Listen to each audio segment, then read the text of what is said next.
I just get so nervous.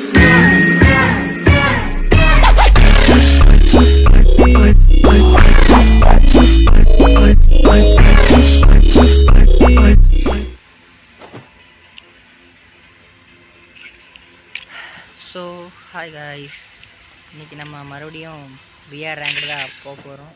So போன வாட்டி நான் ஒரு வீடியோ போஸ்ட் பண்ணியிருப்பேன். எனக்கு அதன் மூலமாக ஒரு சப்ஸ்கிரைபர் கிடச்சிருக்காங்க. அதுக்கப்புறம் சொல்கிறதுக்கு என்ன இருக்குதுன்னு கேட்டிங்கன்னா, நான் ஒரு சின்ன ஸ்டோரி வச்சுருக்கேன். ஸோ அது கேமுக்குள்ளே போனதுக்கப்புறம் கேம் பிளேவோட சேர்த்து சொல்லலான்னு நினைக்கிறேன். வாங்களேன் உள்ளே போயிட்டு இப்படியே ஜாலியாக பேசலாம்.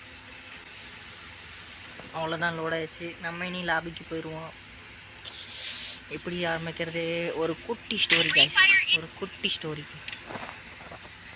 நடுவில் கேம் பிளே பற்றியும் கொஞ்சம் சொல்லுவேன், பெருசாக கண்டுக்காதீங்க. ஸோ எனக்கு ஒரு சின்ன டவுட்டு, நான் போட்ட ஸ்டோரியை பார்த்து அவர் நம்ம சேனலை சப்ஸ்கிரைப் பண்ணாரா இல்லை கேம் பிளே பார்த்து சப்ஸ்கிரைப் பண்ணாரான்னு தெரியல. பட் எனக்கு என்ன தோணுதுன்னு கேட்டிங்கன்னா, என்னோடய வாய்ஸ் அவ்வளோக்கா பெருசாக கிளியராக ஸ்வீட்டாக இருக்காது.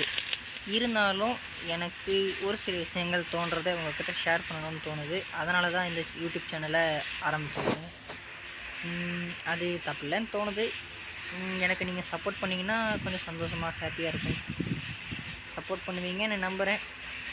ஸோ வாங்க வீடியோக்குள்ளே போகலாம். ரொம்ப நேரம் பேசிட்டேன்னு நினைக்கிறேன். நம்மளை சுற்று போட்டு இனிமேல் இறங்க ஆரம்பிச்சிட்டாங்க. நான் இப்போ என்ன மாதிரியான ஸ்டோரி சொல்ல போகிறேன்னு கேட்டிங்கன்னா, ஒரு சின்ன லவ் ஸ்டோரி மாதிரின்னு வச்சுங்களேன். இப்போ அந்த லவ் ஸ்டோரி எங்கேருந்து ஸ்டார்ட் ஆகுதுன்னு கேட்டிங்கன்னா, இப்போ நான் விளையாடுற ஒரு கேம் ஃபீல்டை வச்சு கூட அந்த லவ் ஸ்டோரியை மெயின்டைன் பண்ணலாம். இப்போ நம்ம இந்த வேர்ல்டுக்குள்ளே மாட்டியிருக்கோம் இல்லையா, அந்த மாதிரி ஒரு லூப் ஹோல் மாதிரி கூட வச்சுக்கலாம். அவ்வளோதான், ஒருத்தனோட உசுரை நம்ம எடுத்தாச்சு. இவனுக்குள்ளே கீழே ஒருத்தன் பாவம் உசுரை கொடுத்து காட்டை ஏற்றிட்டுருக்கான். அதனால் அவன் உசுரை நம்ம போய் நோண்ட வேண்டாம். அவனும் புதுசாக விளையாட வந்தவன். அதனால் வாங்க நம்ம வேறு யாராவது இருக்காங்களான்னு போய் தேடி பார்ப்போம். உங்களில் எத்தனை பேரெல்லாம் ஃபேமஸ் வச்சு ப்ளே பண்ணுவீங்கன்னு மறக்காமல் கமெண்டில் சொல்லிட்டு போங்க. ஸோ கிட்டத்தட்ட என்ன மாதிரி தான் இந்த கதையோட ஹீரோ நார்மலாக ஒரு சின்ன ஒரு மொபைலில் கேமு புதுசாக ஒரு கேம் வந்ததை டவுன்லோட் பண்ணுறாரு. அது ஒரு battle royale type of game. அது டவுன்லோட் பண்ணதுக்கப்புறம் ஒரு சில வார்னிங் மெசேஜஸ் எல்லாம் வருது. அதுக்கும் நிறையா பர்மிஷன் கொடுக்கும்போது அதில் ஒரு சின்ன, அதாவது எதிர்பாராத விதமாக சின்னதாக புதுசாக ஒரு அப்டேட் மாதிரி காட்டுறாங்க. இது என்னடா கண்ணு? எனக்கு சுட வரலையா, ரேஞ்ச் வரலையா? அவன் உஷாராய் க்ளோவாலே போட்டான். இந்த ரெண்டு கண்ணுமே ஆகாத கண்ணும் இல்லை, எனக்கு தான் சுட வரலையா? அவனா நானா?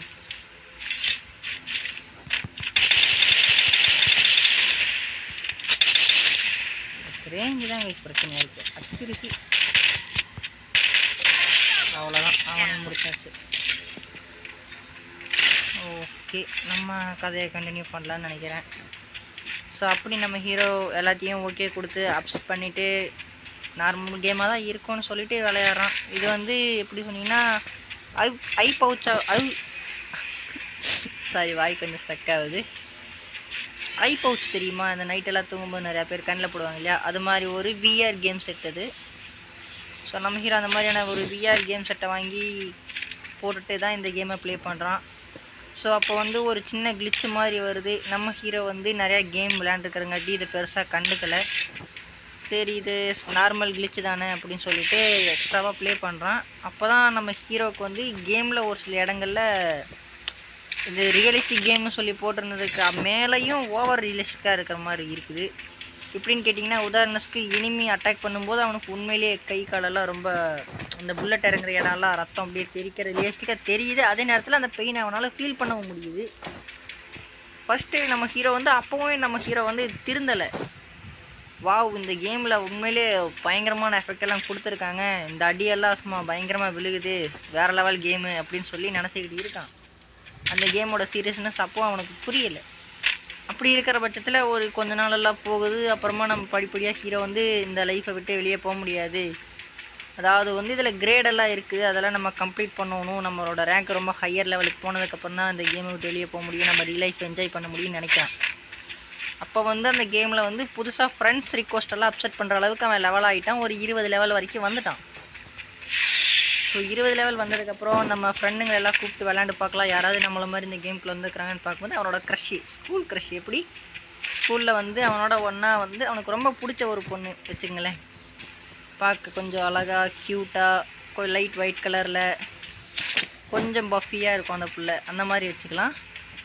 ஸோ அப்படியேப்பட்ட பொண்ணு இந்த கேமுக்குள்ளே இருக்கிறத பார்த்தோன்னே அவனுக்கு ஒரே ஆச்சரியமாக போச்சு. நம்மளை மாதிரியே மாட்டிட்டாங்க, நம்ம தான் எப்படியாவது அவங்கள காப்பாற்றி கூட்டிகிட்டு போகணுன்னு இப்போ அவன் நம்மளாலே இங்கே மரண பயத்தில் இருக்கான். இதில் வர கூட ஒரு பொண்ணை பார்த்துன்னே வழக்கம் போல் எல்லா பசங்களும் டைலாக் பேசுகிற மாதிரி நான் உன்னை காப்பாற்றுறேன்ற மாதிரிலாம் நினச்சிக்கிட்டு இருங்க மேலே பறக்கிற ட்ரோனை ஃபஸ்ட் பண்ணுறலாம். அந்த பிள்ளைய நான் காப்பாற்றி கூட்டிகிட்டு போகிறன்ற மாதிரி வீரவாசனம்லாம் பேசிட்டு போகும்போது தான் தெரியுது நம்மளுக்கே இங்கே அள்ளு விட்டு கைகாலெல்லாம் நடுங்க ஆரம்பிச்சிருக்குதுன்னு. இருந்தாலும் பரவாயில்ல, நம்ம க்ரஷ் ஆச்சு, நம்ம காப்பாற்றி ஆகணும்னு சொல்லிட்டு அப்படின்னு நினச்சிக்கிறான். கைஸ் முன்னாடி ஒரு இனிமே போகிறாங்க கைஸ், குதிரையில் போகிறாங்க கைஸ், நார்மலாக போகாமல். எனக்கு அந்த குதிரை வேணும்.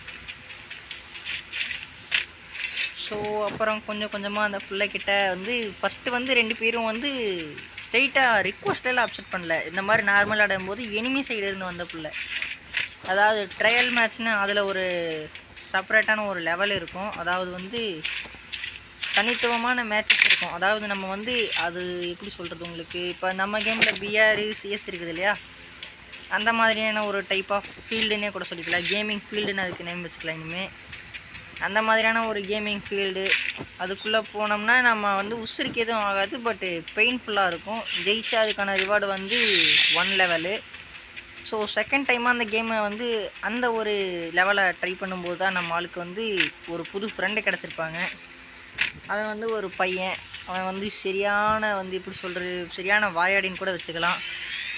எல்லாத்துக்கும் சும்மா நம்ம ஃப்ரெண்டு போட்டு என்னை எவனோ நோண்டிட்டான், நான் என்னை தொட்டவனை சும்மா விடக்கூடாது அப்படின்னு நினச்சா அக்காலா ஒளிரா வரண்டே.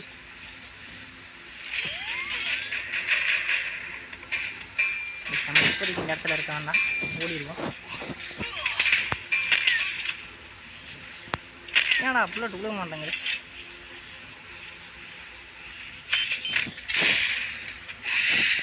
நாங்கள்லாம் புயல்லையே பொரியலை சாப்பிட்றீங்களா, இதெல்லாம் சாதாரண விஷயம்.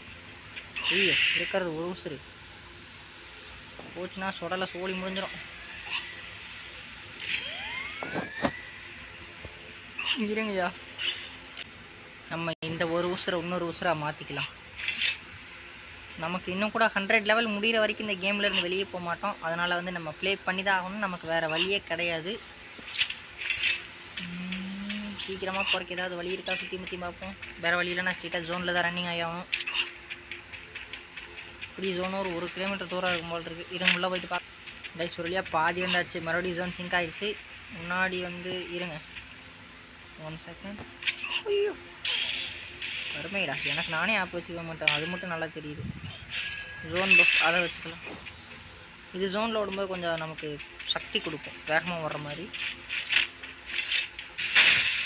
ரொம்ப முக்கியமான விஷயம், ஜோனில் நம்ம நேரம் இருந்துட்டோம்னா நமக்கு வந்து அதிகப்படியான உயிரை எடுக்க ஆரம்பிச்சிடும் இந்த ஜோனு. அவுட் ஆஃப் ஜோனில் இருக்கிறது மிகப்பெரிய ரிஸ்க்கு ஓவர் டைமாக சொல்ல போனால். நான் பாருங்கள் அவங்கள்ட்ட வரானா, ஐயோ உள்ள போயிட்டானே. சரி பொழைச்சி போகிறான்.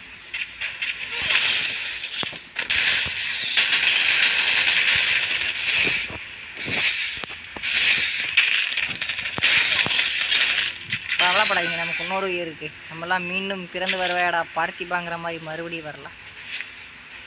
ஆனால் மறுபடியும் வர முடியாது, ஹார்ட்டு 2மே போய் சேர்ந்துருச்சு. இதயங்கள் 2ம் உடைந்து விட்டது.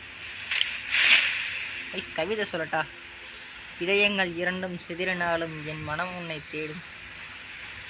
இது கவிதையோட பாதி பாட்டு தான். பின்னாடி ஒரு பறக்கா வெட்டி பறந்து அடிக்கிறோம். ஓராடே இது வேறு அடிக்கிறப்ப சொல்லிட்டு ஏன்னா போய் இன்னும் ஒரு தாழ்த்தி பிடிச்சானே எங்கடா. டேய் டேய் டேய் பின்னாடி அடிச்சவனை பார்த்தா முன்னாடி அவனே தான். இருங்க நம்ம ரீவைண்ட் பண்ணி கூட பார்த்துக்கலாம்.